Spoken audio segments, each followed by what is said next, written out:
Kemudian pertanyaan yang kedua yaitu apa yang paling Anda soroti dari buku tersebut? Dulu kamera.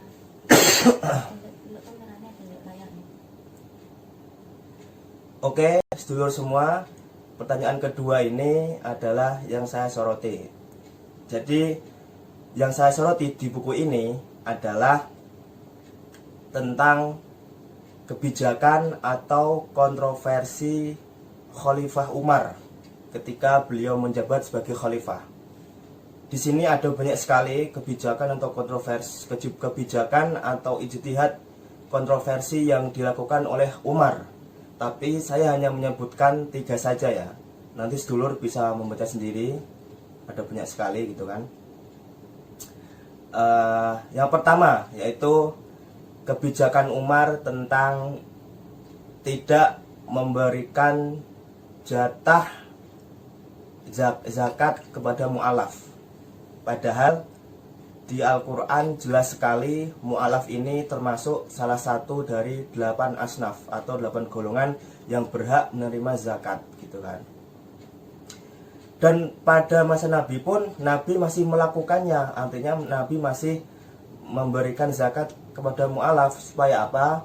Supaya para mu'alaf ini hatinya cenderung kepada Islam. Tapi di masa Umar justru Umar tidak memberikannya. Karena apa? Karena memang pada waktu itu Umar berpendapat bahwasanya Islam sudah besar, Islam sudah meluas kemana-mana, dan Islam tidak perlu lagi memberikan zakat kepada mu'alaf. Dan ini menurut Fauda sangat bertentangan atau menyelisihi dengan nas-nas qat'i atau Al-Quran dan As-Sunnah gitu kan, dan menyelisihi perbuatan Nabi. Begini lor, dalam usul fikih, dalam ilmu usul fikih atau filsafat hukum Islam itu disebutkan ada 2 hal gitu kan, ada qat'i dan dhonni.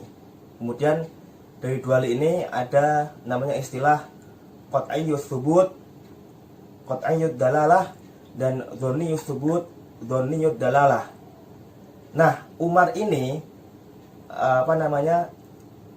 bukan hanya menyelisih dhonniyyut tsubut dan dhonniyyut dalalah, tapi sudah menyelisihi apa yang disebut dengan qat'iyyut tsubut dan qat'iyyut dalalah. Qat'iyyut tsubut itu maksudnya apa? Maksudnya adalah sumbernya qat'i atau pasti, yaitu Al-Quran dan hadis mutawatir. Kemudian qat'iyyut dalalah itu apa? Yaitu petunjuknya pasti. Petunjuknya pasti ya, artinya tidak ada multitafsir dan tidak ada interpretasi lain. Artinya itu makna yang tunggal dan pasti. Nah, Umar ini menyelisihi dua-duanya. Artinya apa?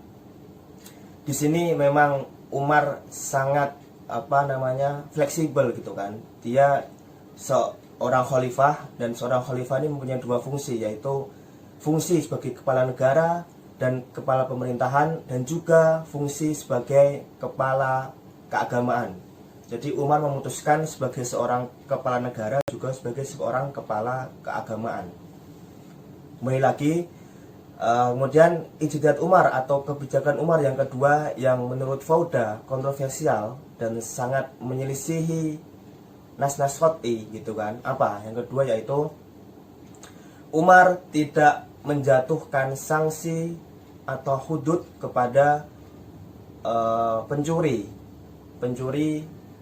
pada masa paceklik. Yaitu pencuri itu merupakan pencuri unta, jadi memang sudah masuk nisab kalau dikatakan mencuri gitu kan, potong tangan maksudnya.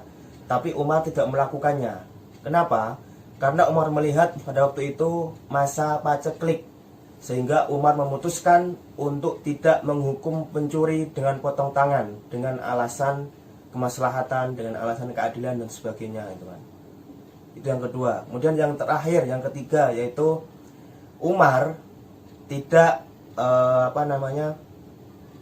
menghukum peminum minuman keras atau peminum khamr ketika masa peperangan.